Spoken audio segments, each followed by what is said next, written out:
जलुछि बालुखंड अभयारण्य जलिलाणी प्राय 25 एकर ऊर्ध्व जंगल। वन विभाग सहित अग्निशम विभाग 4 दिन हेब निआं को करि पारुनाही आहत। गत सोमवार विलंबित रात्रि पुरी जिला कोणार्क वन विभाग अधीन बालुखंड अभयारण्यर भानपुर ग्रामेर बाबा ऐशानेश्वर ग्राम्य सुरक्षा जंगल मध्य निआं जलुवा बेले लिभिबार ना धरुनी। निआर प्रकोप एते अधिक जे जली पोड़गलाणी 25 एकरु अधिक जंगल। खाली सेतिकी नुहे लक्ष लक्ष टंकार बहुमूल्य झाऊ पतास काठ जली पाउंस। भानपुर ग्राम्य कमिटी सदस्यों समेत आखपाख ग्रामवासी माने आज को 4 दिन धरी निआं आयत्त करिबारे विफल होइतिबा बेले वन विभाग एवं अग्निशम बाहिनी पहुंची मध्य निआं आयत्त करि पारि नाहंती। एबे भी जळुछि जंगल। सबठारु बड़ कथा हेउछि निआं लागिथिबा अंचलर अति पाखरे रहिछि कृष्णसारा मृगक वंश विस्तार करिबार गृह।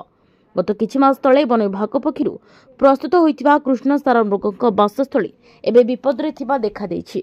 जेडे कृष्णसारा मृगक बासस्थली सेही अंचल साधारण लोकंक पई निषेधांचल घोषणा होइथिबा बेले उक्त स्थान रे निआं लागिबा अति आश्चर्यजनक घटना।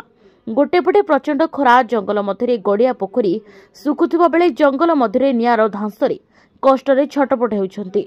कृष्णसारा मृग एबे भी निआं को आयत्त करबाकू ग्रामवासी करुछंती अक्लांत परिश्रम। सबुपरि निआं अणायत्त थिबारु विपदरे बालुखंड अभयारण्य जंगली जीव एबे बेसहारा होई पड़िछंती। जंगली जीव एने मुह खोलुनांती सरकारी बाबू माने केबे होइबो निआं आयत्त ताको अपेक्षा करिछंती भानपुर और गुरुजंग ग्रामवासी। कोणार्क प्रकाश कांदिंग रिपोर्ट एचआरटीवी ओडिया।